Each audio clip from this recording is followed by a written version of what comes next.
Y continúa el debate, el argumento de la reforma que propugna la despenalización del consumo de la marihuana en el Ecuador. Expertos de países donde rige la norma la evalúan y nos cuentan los resultados de ella. Aquí empezamos. Bienvenidos, los desayunos de 24 horas. Hoy, en los desayunos de 24 horas. Trataremos sobre la despenalización del consumo de la marihuana. Para ello conversaremos con el penalista y catedrático universitario Byron López. Y vía Skype nos contactaremos con el periodista colombiano David Baracaldo y Cecilia Mendoza, reconocida comunicadora de Estados Unidos.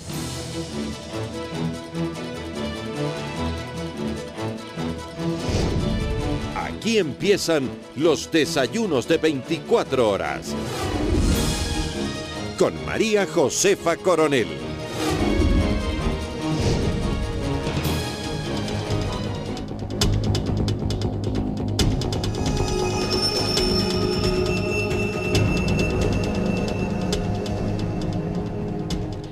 El consumo de la droga gira íntimamente alrededor de su distribución. Y en ese aspecto, en el Ecuador, la Ley 108, la Ley de Estupefacientes y Sustancias Psicotrópicas vigente desde 1990, establece que la pena por tráfico ilícito o posesión o transporte de drogas es de 12 a 16 años con acumulación de hasta 25 años de reclusión. La semana pasada, el secretario jurídico de la Presidencia de la República, Alexis Mera, se refirió al tema, dijo que las reformas son oportunas, aunque precisó que la lucha contra la droga está perdida. La represión absoluta no funciona. Tienen que regularizarse el autoconsumo, que ya se está regularizando. Tiene que discutirse a nivel de las cadenas de comercialización de ciertos estupefacientes como la marihuana. Eso debemos comenzar a discutir en el país. Debería discutirse, por ejemplo, si se puede ciertas nacionalidades como las indígenas tener cierta producción para que no haya unos precios y unas mafias terribles como las que hay ahora. Una cosa es marihuana, otra cosa es coca, ¿no?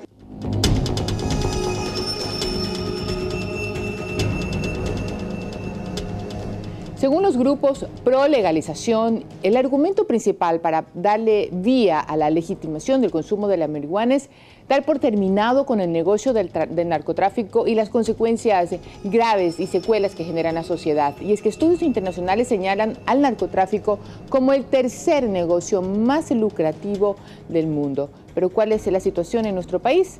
Eso nos lo va a responder nuestra compañera Joana Ramos. Joana, buenos días.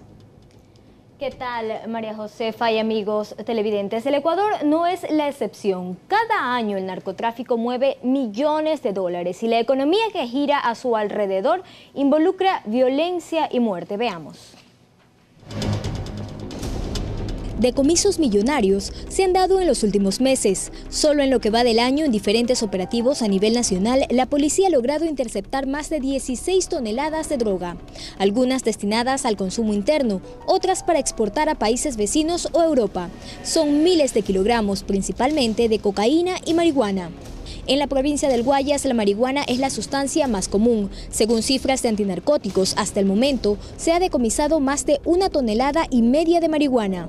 Si la mercadería hubiese podido ser vendida en el mercado negro, habría resultado un negocio de más de 7 millones de dólares para los narcotraficantes. Según la Policía Nacional, de enero pasado hasta inicios de este mes, más de 1.700 personas fueron detenidas por tenencia de drogas. Sin embargo, en la mayoría de los casos no son ellos los verdaderos cabecillas. Quienes son detenidos son los consumidores, quienes la transportan o se dedican al microtráfico, por lo que el negocio continúa y sus secuelas en la sociedad se mantienen. El estudio Ecuador, país de tránsito o país productor de drogas, publicado en 2011 de Freddy Rivera y Fernando Torres Gorena, señala que las crecientes tasas de violencia e inseguridad están íntimamente ligadas a esta actividad. Sus autores aseguran que entre 2006 y 2009 el asesinato creció 58.7% en números absolutos, manteniendo porcentajes de crecimiento constantes entre cada año, dan cuenta de un ascenso estratégico del crimen organizado en Ecuador. Pedro Vargas, experto en el tema, señala que el narcotráfico tiene serias implicaciones psicosociales y afecta a todos los niveles de la población. ¿Por qué? Porque hay una infinidad de factores que llevan a que la persona consuma, trafique, ¿no? Venda, pero después el consumo se convierte en un problema de salud o en una política de salud. De ahí que más allá de la despenalización del consumo como medida para frenar al narcotráfico, se necesitan políticas claras en todos los niveles. Por lo tanto, el problema no es la sustancia solamente, es ese ser humano que requiere una orientación, una educación, para que él decida libremente qué es lo que debe de hacer. Las leyes, la penalización o despenalización puede incidir. Joana Ramos, 24 horas. Pero hay más datos, María Josefa. Conozcamos qué países han optado por legalizar el consumo de marihuana. Quizás el caso más conocido es el de Holanda, donde en 1976 se aprobó la ley opio que permite el consumo y la compra de marihuana y sus derivados. Sin embargo, a partir de mayo del 2012, el gobierno holandés, con el fin de reducir el turismo extranjero que iba solo por el consumo de esta sustancia, puso reglas. Por ejemplo, limitar la venta solo a los holandeses y a los ciudadanos con permiso, y que el consumo sea solo en las cafeterías autorizadas, que solo pueden tener hasta 500 gramos.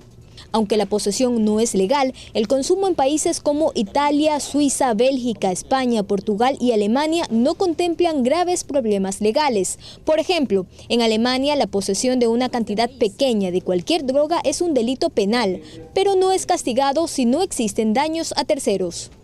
El uso, la venta y posesión de marihuana sigue siendo ilegal en los Estados Unidos bajo la ley federal. Washington y Colorado, sin embargo, han legalizado la marihuana recreativa y alrededor de 18 estados lo permiten para uso médico. En Argentina, Chile, Noruega, Finlandia, Suecia o China, consumir marihuana es un delito mayor, con penas que van desde prisión hasta la obligación de someterse a terapias de desintoxicación. Y eso, Johanna, es una visión general en la región de lo que pasa en los diferentes países con respecto a las drogas. Justamente, María Josefa, bueno, hay que ver qué decide cada gobierno según lo que la gente también quiere, ¿no? Es necesario llegar a un consenso al respecto. Gracias, Johanna, por su investigación sobre este tema. Y en este mismo enfoque, Ecuador, a través de la Cancillería, exigió a la OEA la rectificación inmediata por el informe, el problema de las drogas en las Américas. Veamos.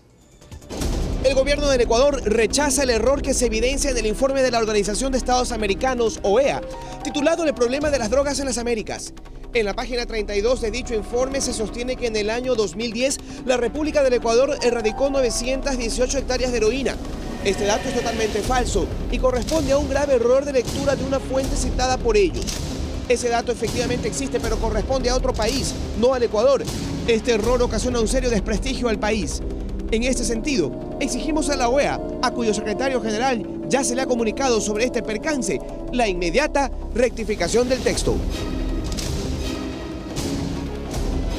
Al volver, expertos y periodistas de Colombia y Estados Unidos nos van a compartir la experiencia de sus países con respecto a la despenalización de la marihuana. Quédese con nosotros aquí en Teleamazonas.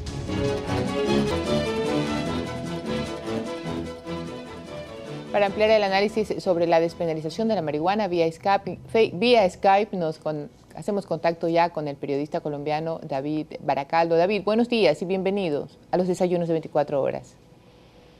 ¿Qué tal? Buenos días. Un saludo al hermano pueblo de Ecuador. Gracias, David. Está con nosotros también el doctor Byron López, que él es articulista de un importante diario y profesor de Derecho Penal.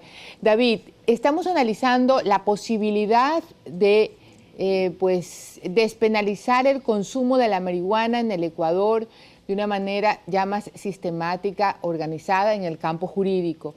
Pero queríamos preguntarte cuál ha sido la experiencia en Colombia con relación a este tema. Socialmente, ¿cómo se recibió? Bueno, pues en Colombia, para aclarar, no está del todo despenalizada la marihuana ni la droga. Lo que hay es una clase de regulación o despenalización para la dosis personal. En Colombia se permiten 20 gramos de marihuana por persona y hasta 1 gramo de cocaína. Y también en muy bajas cantidades otras sustancias sintéticas. Esto viene vigente desde aproximadamente 1994. Hubo un intento de regulación por parte del gobierno del expresidente Álvaro Uribe, una ley de seguridad ciudadana. Lo intentó, sin embargo, la Corte Constitucional dejó exequible esta norma de 1994 y en este momento a un sujeto se le permite portar esta cantidad que les explicaba de 20 gramos de marihuana y hasta 1 gramo de cocaína. David, nuestro país también ha incursionado en esta protección legal o división entre el que vende y el que consume, y en determinado gramo y en determinadas circunstancias no será penalizado como el autor de un delito quien tenga cierta cantidad de droga. Sin embargo, es un primer paso, o esa es la intención de algunos, para poder ir legalizando en mayor grado el consumo, con el fin de acabar las consecuencias nefastas del narcotráfico. ¿Tú crees que la sociedad colombiana, que ha pasado tanto sobre esto, estaría dispuesta o estaría con deseos de que así fuese para librarse del narco? Yo creo que eso tiene que ser pasos bastante lentos, seguros, progresivos. La sociedad colombiana es muy conservadora en términos de conocer, digamos, una experiencia de legalización o regularización total de algún o cierto tipo de droga. En Colombia en este momento muy difícilmente se podría hablar de un proyecto como el que encabeza José Mujica en Uruguay de querer llegar a una despenalización o legalización de la marihuana. En Colombia eso no es permitido socialmente, moralmente, incluso las instituciones son muy cuidadosas en ese sentido. Se ha avanzado en intentar ya catalogar al consumidor no como delincuente, sino como enfermo, y por tanto empezar a dar pasos para su tratamiento. Entre ellos, para eso también se habla, por ejemplo, del uso de marihuana con fines terapéuticos o de rehabilitación de estas personas. Son políticas que el expresidente César Gaviria en algún momento en una entrevista con nosotros en la revista Química nos decía que era la política menos dañina. Evidentemente no existe una política efectiva, no existe una fórmula mágica, pero se puede ir avanzando hacia políticas que no hagan tanto daño, y más en un país como Colombia, que ha sido víctima histórica del narcotráfico, como ustedes lo saben. David, y hay una parte muy interesante de tu respuesta, que es el tema moral, que la sociedad colombiana es muy conservadora, y entonces aprovecho la presencia del doctor López aquí. Gracias, doctor, por estar aquí con nosotros analizando este tema, y nos preguntábamos cuando hacíamos esta investigación, ¿qué tal si resulta ser que se legaliza la venta? Y entonces, ¿quién va a tener la cara, sin sentir vergüenza o esa doble moral de decir, mire, yo tengo un negocio, si yo vendo fierros, yo tengo una botica, ¿y tú qué haces? No, yo vendo marihuana. ¿Podrá la sociedad, en su concepción moralista, conservadora, de poder estar lista para una legalización que lleve más tarde una legalización de venta de marihuana? Este es un tema profundamente serio y debe ser tratado con esa misma seriedad. Lo que acaba de decir el periodista de Colombia me parece interesante. Hay que respetar el criterio de la sociedad. Cuando se dicta una ley, tiene que ser dictada cuando hay un consenso mayoritario, porque unánime no puede haber, del conglomerado social, para que esta ley surte el efecto que se pretende que surta. Pero hasta tanto, yo creo conveniente lo que acaba de decir él. La despenalización no debería ser tomada hasta tanto en nuestro país no haya un verdadero consenso nacional. Es un tema que debe ser debatido ampliamente con todos los sectores sociales del país. Emplear el término que se emplea ahora, la socialización, socializar esta discusión.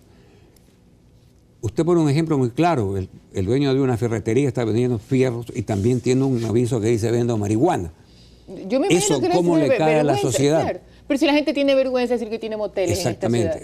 Pero exacto. Sí, pues, o sea, para usted, es que cuando usted dice hay que tener un consenso en la sociedad, a mí lo primero que se me viene a la mente es, bueno, pues tendremos todos que sincerarnos en lo que nos parece correcto o no y dejar de tener esa especie de doble moral para asumir una realidad como la consecuencia que ha dejado la droga como consumidor y el narco como negocio. Así es.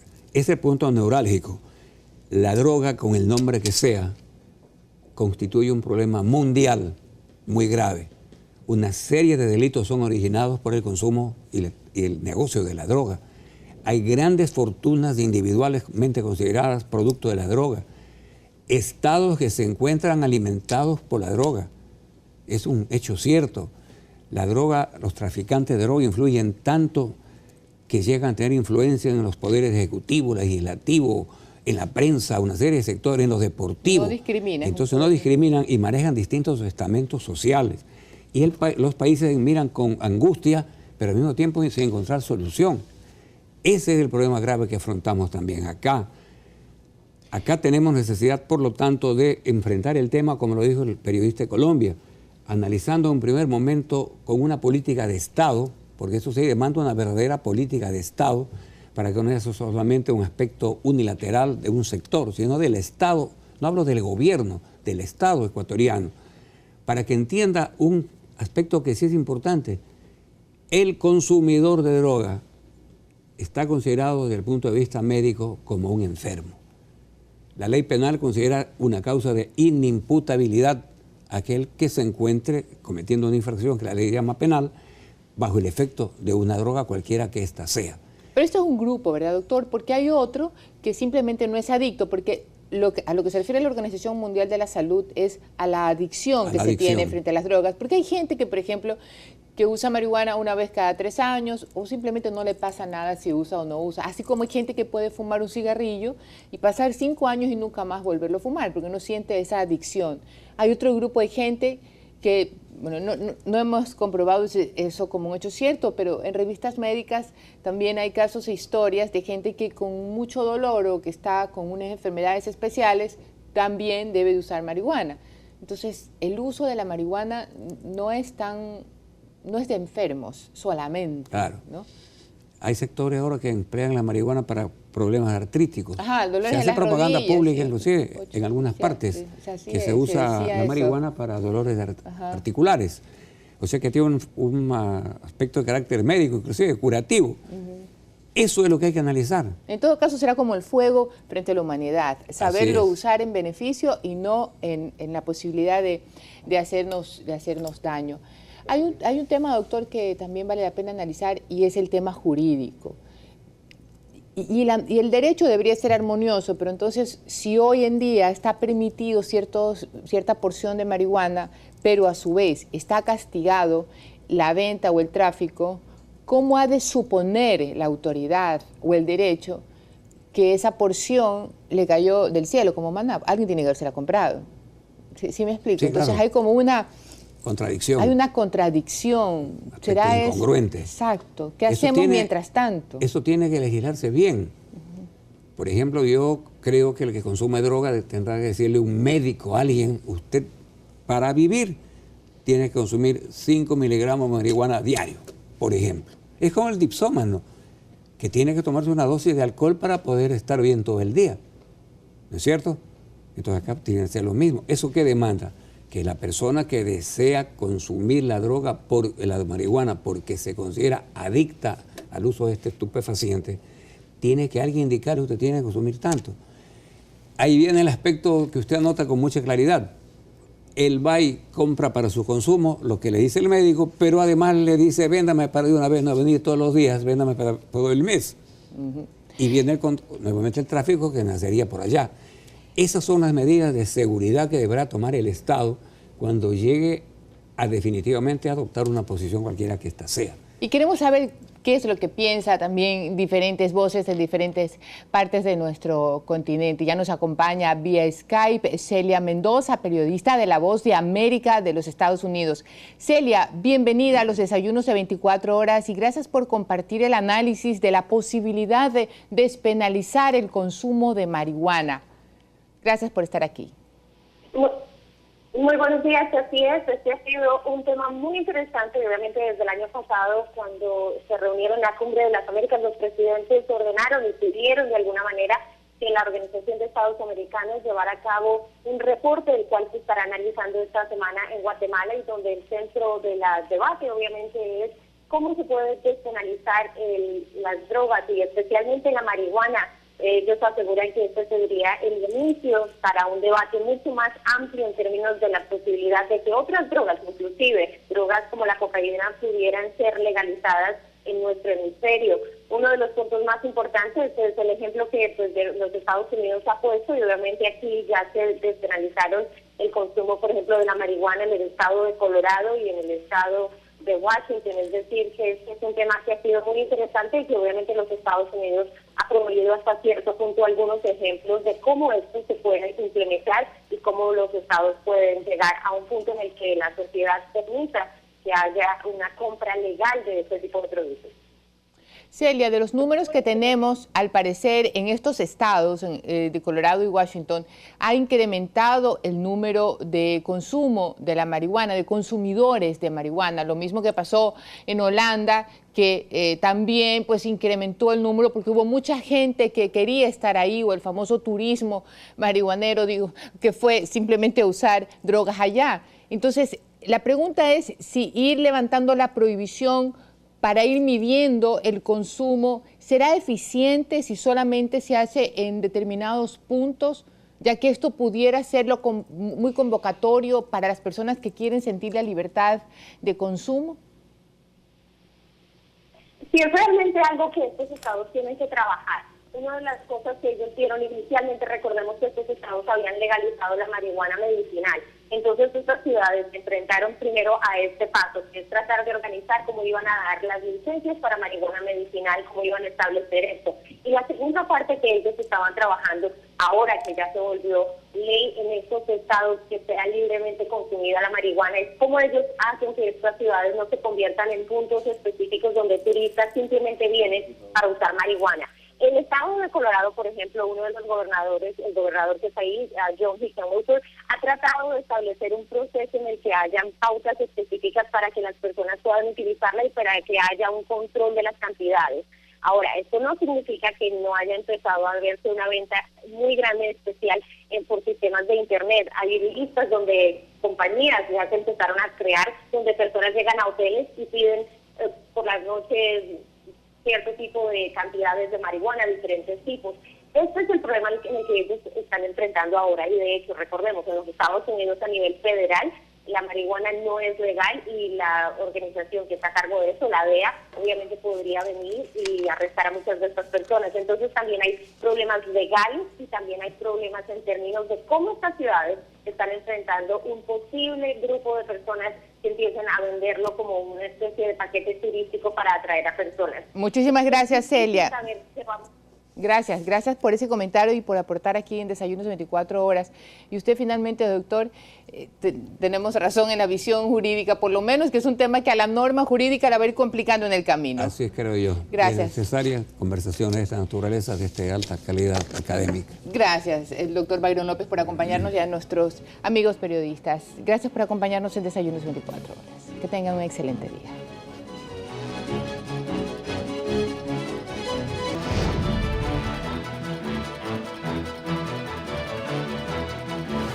Amigos, muy buenos días. En marzo de este año, en las ciudades del Ecuador había 4.525.000 personas que trabajaban o querían trabajar. Esto es lo que se llama la población económicamente activa, o PEA. Las personas que no están dentro de la PEA son los que son muy jóvenes para trabajar, muy viejos para trabajar, y los que no quieren trabajar, ya sea porque están estudiando o no necesitan hacerlo. Para marzo de este año, la población económicamente activa se dividía en los siguientes grupos. El más grande, con 2.200.000 personas, son los ocupados plenos, es decir, aquellas personas que tienen una ocupación en la que están rindiendo según su potencial. Por eso se los llama ocupados plenos. El segundo grupo, con algo más de 2.100.000 personas, son aquellas que tienen un trabajo pero no están dando todo su potencial, y por eso se les llama subempleados. Y como ustedes ven, representan un poco menos de la mitad de la PEA. Por cierto, ni los empleados plenos ni los subempleados están conectados con la informalidad o la formalidad, sino con el empleo total o parcial de su potencial. Finalmente, el grupo más pequeño, los desempleados, son 209.000 personas, lo que equivale al 5% del total. En un futuro, vamos a analizar cómo han evolucionado estos tres valores en el último año. Muchas gracias.